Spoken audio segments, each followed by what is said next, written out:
ক্যারেডন গ্রামে কতজন মানুষের সাইন নিছু? হাজার খানিক সাইন নিছি, তার মধ্যে 200 থেকে 300 জনের অরিজিনাল সাইন আছে। আর বাকি সিগনেচার পোলা পানিক দিয়ে ডান হাত বাম হাত দিয়ে করে নিছি। বাইরে যে রোদ আর গরম, মানুষের দাঁড়ে দাঁড়ে ঘোরা সম্ভব হয়নি, সেই জন্য চিকনে এই বুদ্ধি করছে। 2 নাম্বার সাইন যে করছু এটা যদি ধরা পড়ে যায় তাহলে কেমনে হবে নে? আরে ভাই, এটা একটা ফর্মালিটিস, সাইন তো গুরুত্বপূর্ণ বিষয় না। ওরা তো এটা যাচাই বাছাই করবি না, খালি এক নজর দেখবি। ছোট মুখে একটু বড় কথা কই, এই কাজ যদি আপনি বন্ধ করবে চান মেলা টাকা খরচ করা লাগবে। স্বাস্থ্য মন্ত্রণালয় তো দুর্নীতির আঁকড়া, ওটিতে মোটা অঙ্কের টেকা মারলেই কাম হবে। সেটা পরে দেখা যাবে নি। তুই কি কাগজপাতি হাবিব ভাই দিয়াচ্ছু? সকাল সকালই দিয়েছি, তাই বলে আজকেই ঢাকার যাবে। আগেই জমা দিছুকে, আগে আমাকে দেখাবো না? এতক্ষণে মনে হয় ঢাকা বিলে চলে গেছে, তার সাথে আমার জরুরি কথা ছিল। আমরা যে কামটা করছি এই কামটা যদি মন্ত্রণালয় পর্যন্ত পৌঁছায় পারে তাহলে হাসপাতালে তৈরি কাম বন্ধ হয়ে যাবে। কি কন, বন্ধ হবে না? সাধারণ জনগণ যদি কোনো ব্যাপারে অভিযোগ দায়ের করে স্বাস্থ্য মন্ত্রণালয় সেটা ভাবে চিন্তা রায় দিবি। আর এর মাঝে কিছু মারলেই শামসুর সব প্ল্যান প্রোগ্রাম উল্টে যাবে নি। টিকা খরচ আমার যাওয়াই হোক, কাজ আমি হবার দেবো না, এটাই আমার শেষ কথা। আর একটা খবর ভাই, টিপু সুলতান তো কলেজ দখল করছে। এইমাত্র শুভ ফোন দিয়ে করলো ওদের ছাত্র সংসদে ঢুকতে দিচ্ছে না। আপনাকে নাকি বারবার ফোন দিচ্ছে, আপনি ফোন ধরছেন না। কোচ কিরে ফোন দিছিল, শালার বেটার টিপুর এত বড় কল যায় কলেজ দখল করছে। কার পাওয়ারে ওই এত লাফাচ্ছে, খোঁজ নিত। কার পাওয়ার পাবে? ওই তো সভাপতি খাস চামছে, সভাপতি পাওয়ারই এলি করিচ্ছে। আজকাল টিপু সারাদিন তো শফিকের চেম্বারই পড়ে থাকে। হয়তো বা লোক দেখাচ্ছে তোকে সভাপতি বা সেক্রেটারি বানামু, সেই জন্য কলেজে যায় লাফালাফি করিচ্ছে। ও তাহলে সবিক তাহলে এলে প্ল্যান করতেছে। এর একটা উচিত জবাব না দিলে সবিক কিন্তু ঠিক হবে না। আপনি তো হাত গুটে বসে আছেন, কিছুই করবে দিচ্ছেন না। এইভাবে চলতে থাকলে পুরো শহর কলে শফিক দখল করে ফেল দিবে। দিন শেষে দেখবেন যে আপনার দাঁড়ানোর মতো জায়গায় নাই। যেভাবে গ্রুপ রাজনীতি শুরু হচ্ছে, আমাকে শক্ত অবস্থান না নিলে মাঠ করলে দুর্বল হয়ে যাবে। এ থামেকবে, ব্রেক সরকারের মতো যেন কথা কইস না। পোলাবান কি আমারও কম আছে বে? একবার অর্ডার দিলে টিপু পুড়িয়ে হেল দিবি। এ ফোনটা যেতে দেখি, শুভক ফোন দিই, ঘটনা কি শুনি। আচ্ছা ভাই, দিচ্ছি।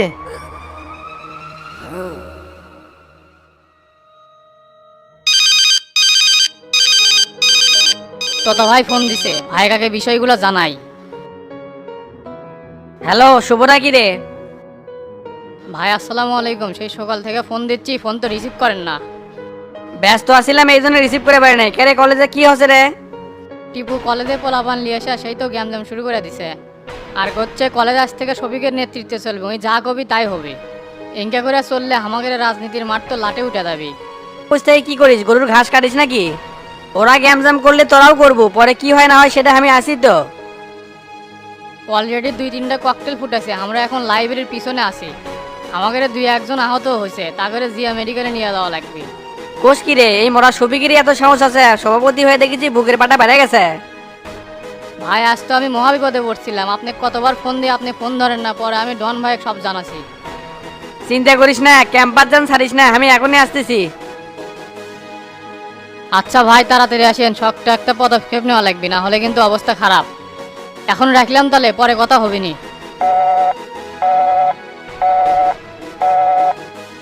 এ তোরা কুটিরে সগলি এক হয়ে থাক, তোতা ভাই এখনই আসিচ্ছে। ভাই কলেজে কি হচ্ছে? শুভ কি করছে? শফিকের পোলাপান বলে কলেজ দখল করেছে, প্রচন্ড ধাওয়া পাল্টা ধাওয়া চলিচ্ছে। তুই গাড়িটা বাই কর, এখনই কলেজে যাওয়া লাগবি। শালার কত বড় সাহস তোদের পোলাপানের গায়ে হাত তোলে। না না ভাই, এত জ্ঞানজামের মধ্যে আপনার যাওয়া যাবে না। কেটে কুটতে কটেল মারবি, তার কি কোনো ঠিক আছে? এই কা পুরুষের মতো কথা করছো কি জন্য? ওটি আমরা যাওয়ার পরে কোনো শালা বেটা আছে যে আমাদের কাছে আসে পারবি? মেজাজ একবার খারাপ হলে না একবারে শুট করা শুরু করে দেবো। বুঝছেন না কে ভাই, রিক্সের মধ্যে যাওয়া যাবে না। প্রয়োজন হলে 2 গ্রুপে আপনি অফিসে রাখেন।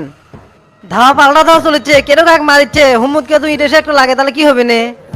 বড় নেতারা কাঁধে কাঁধে যায় না, ওরা মিটিং এর মাধ্যমে সমস্যার সমাধান করে। কথা তুই ঠিকই করছো। ওগুলো 2 দলে অফিসে আনার ব্যবস্থা কর। আচ্ছা ভাই, ব্যবস্থা আমি করছি।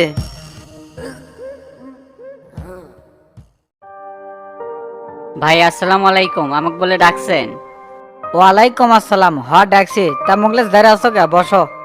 আচ্ছা বসতেছি। ভাই কি জন্য দেখা করতে বলছেন যদি একটু বলতেন। শোনো মোগলেশ, তোমাকে বিশেষ একটা কারণে ডাকা হচ্ছে। এলাকার যে হাসপাতাল করতেছি জানো নাকি?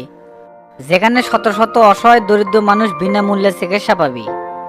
এই যে এত বড় উন্নয়নমূলক একটা কাজ, এটা আমি হাতে লিছি নিজের অর্থায়নে। এই কাজটা সম্পূর্ণ করার জন্য সবারই কিন্তু সাপোর্ট দরকার, আমার একার পক্ষে কিন্তু সম্ভব না। হ্যাঁ ভাই, সবই শুনলাম এবং বুঝলাম। এই কাজটা নিয়ে অনেক আলোচনা হচ্ছে, এটা যদি সাকসেস হয় তাহলে এলাকাবাসীর অনেক উপকার হবে। আপনি এত বড় একটা উদ্যোগ হাতে নিছেন, আপনার পাশে আমরা থাকবো না, এটা কি আর হয়?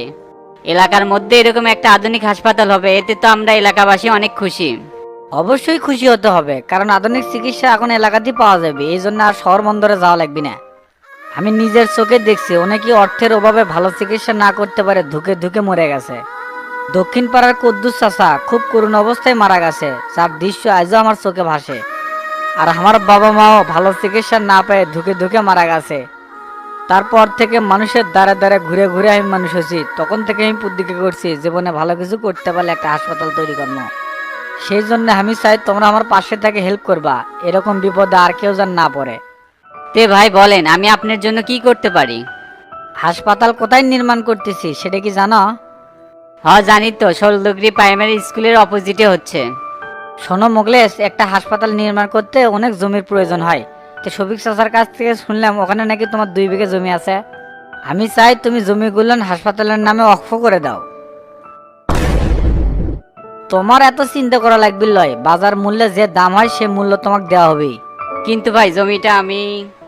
কি আমতা আমতা করতেছ মিয়া, সঠিক মূল্যে তোমার থেকে জমি লমো।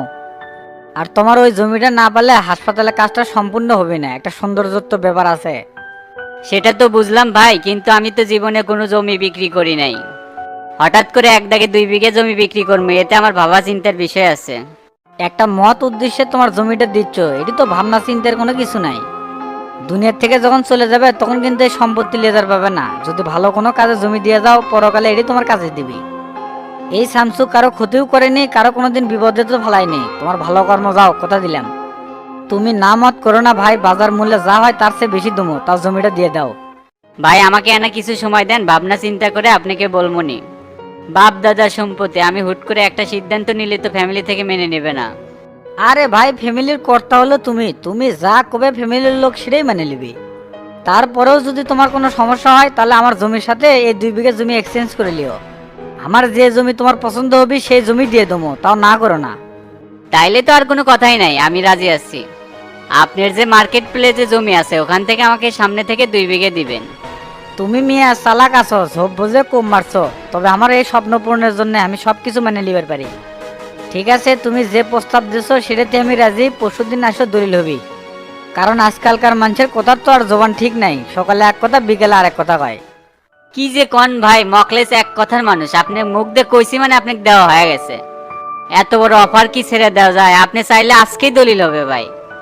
আজকে হবে না, পরশুদিনই পেপারস গুলো তো রেডি করা লাগবে। আচ্ছা ভাই, পরশুদিনই হবে। আজকে তাহলে উঠলাম, আসসালামু আলাইকুম। ওয়ালাইকুম আসসালাম। কেরে ডর একবারে সাজা গুজা বাড়াছি, কোনো জায়গায় দাওয়াত আছে নাকি? এবে আমি অলওয়েজ এরকম সাজুগুজুকে থাকি, বিদেশে একটা সেন্ট মারছি, গুনতে পারছো না? ওমান থেকে আমার ভগ্নিপতি নিয়ে যাচ্ছে একবারে গোলাপের সুবাস। তে বাচ্চু ভাই, জরুরি কোনো কথা থাকলে কও, আমার আবার তারা আছে, তাড়াতাড়ি চলে যাওয়া লাগবে। হায় রে ব্যস্ততা, আমার সাথে দেখা হলে আরো বেশি ব্যস্ততা দেখাস। তুই কি এমপি হচ্ছু নাকি?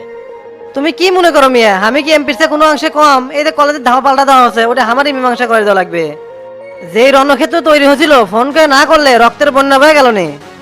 2 গ্রুপের সকালটাই আমাকে ফোন দিচ্ছে, ওকে নিয়ে বসমু। তোমার সাথে ফাওয়া পেতাল পাওয়ার সময় আমার আছে? এখন তো আমার কথা ফাহে মনে হবে। 2 দিন যে ডেট পার হয়ে গেল, লাভের টাকা তো দিলু না। ওইটা করে ডেট মিস করলে তো হবি না, ওই টাকা নয় আমি অন্য জায়গায় খাটালাম নি। ওগুলা লাভের টাকা দিয়ে আমি চলি, সেই টাকা তোরা আটকে দিছু, এইটা করলে তো হবি না। তোমার টেকা কি মারা খামু? তোতা ভাইয়ের কাছে এখন টেকা নাই দিয়ে কুচুমুচু করছে, টেকা আসা মাত্রই তোমাকে দিয়ে দেবে। এরকম 20-25 হাজার টাকা তোতা ভাইয়ের কাছে খুচরা টাকা, তোতা ভাইয়ের মূল সম্পর্কে তোমার জানা নাই। অত মন সম্পর্কে আমার জানার দরকার নাই, আমার দরকার টাকা। আমি তো ওর সাথে প্রেম করবে যাচ্ছি না। তুই যদি টাকা দিবেন না পারিস তাহলে আমি তোতা ভাইয়ের সাথে সরাসরি কথা কব, কারণ আমার টাকার খুব দরকার। এখন হইলো সিজন সময়, কত কাস্টমার আমার বাড়ির সামনে দিয়ে ঘুরে যাচ্ছে, আমি টাকা দিতে পারছি না। তোরা দেখেছি এইভাবে আমার ব্যবসাটাই লাটে তুলবো, সেই ভাক্কায় ধরছু মনে হচ্ছে।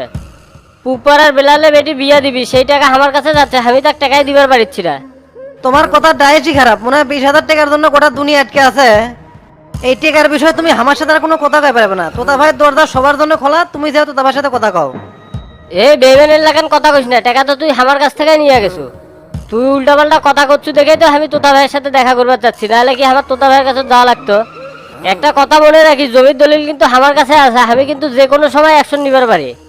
তুমি কানে কাছে ঘেউ ঘেউ না করে আমার চোখের সামনে দিয়ে দাও তো। মাথার উপর দুনিয়ার চাপ, আমি তোমার টিকার চিন্তা নিয়ে আছি। টাকাটা দিয়ে আমার খুব বিপদে পড়ে গেছি, আল্লাহ জানে টাকাটা কবে তুলবার পারবো। আচ্ছা থাক তাইলে, তোর সাথে আর পেছাল পেরে লাভ নাই, আমি তোতা ভাইয়ের কাছেই যাবো। তে বাবা, কাল আর পরশুর হিসাব তো করা হলো না, এই 2 দিনে থাকলো কত? এই কয়েকদিনের লেবার গাড়ি ভাড়া দিয়া 55,000 টাকা টিকছে। এর মধ্যে বন্ধু গোল্লাক 2,000 টাকা দিচ্ছে, আর আমার কাছে আছে 53,000 টাকা। বালুর ব্যবসা টুকটাক এদিক ওদিক না দেখলে তো আর হবি না। তুই একটা কাম করিস, 3,000 টাকা তোর কাছে রেখে আর 50,000 টাকা আমার অ্যাকাউন্টে ঢুকে দিস। আচ্ছা চাচা, বিকালে ব্যাংকে যায় আপনার অ্যাকাউন্টে টাকা ঢুকে দেবনি। তা আজকে কয় গাড়ি গেল? আজকে বেশি যায়নি, 16 গাড়ি মারতেই বৃষ্টি নামছিল, পরে বাড়ি চলে যাচ্ছি। আকাশের যে আজকে অবস্থা খারাপ, মনে তো হয় না আজকে বৃষ্টি ছাড়বি। দেখা যাক কি হয়, আল্লাহ ভরসা।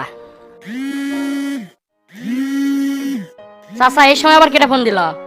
টিপু কিংবা ফোন দিছে রে, দেখি কি কয়। আচ্ছা, রিসিভ করেন। ভাই পুরো কলেজ তো দখল করে ফেলাছি, তোতার লোকে কার হার কিনতেও খুঁজে পাওয়া যাবে না। 2-3টা ককটেল মারছি, অগরে কিছু লোক আহত আছে, এজন্য মেডিকেলে লিয়ে গেছে। সাবাস বেটা সাবাস, এই না তুই হলে আমার বাঘের বাচ্চা, কামের কাম করছু। রাজনীতি করবে গেলে বুকের পাটা লাগে, তুই তার প্রমাণ দিলু যে না তোর বুকের পাটা আছে। ভাই সবই তো ঠিক আছে, কিন্তু পুলিশ তো ঝামেলা পাকাবে নি, ওটা না টেকেল দিয়েন। পুরা ক্যাম্পাস পুলিশ দিয়ে ঘেরাও করে আছে, বর্তমানে কোনো শিক্ষার্থী নাই। পুলিশলে তোর কোনো চিন্তা করা লাগবে না বে, বিকাল 4টা পর্যন্ত ক্যাম্পাসের আশেপাশে থাক, বাকিটা আমি দেখতেছি। ঠিক আছে ভাই, থাকবো নি, প্রিন্সিপাল এখানে কয়ে দেন, এখানে বেশি ফাল বাড়িচ্ছে। আচ্ছা আচ্ছা, প্রিন্সিপাল আর ওসি 2 জনের সাথে আমি কথা করছি, রাতের বেলা তুই আমার অফিসে চলে আসিস। ঠিক আছে ভাই, যামনি, রাখলাম তাহলে, আসসালামু আলাইকুম। ওয়ালাইকুম আসসালাম।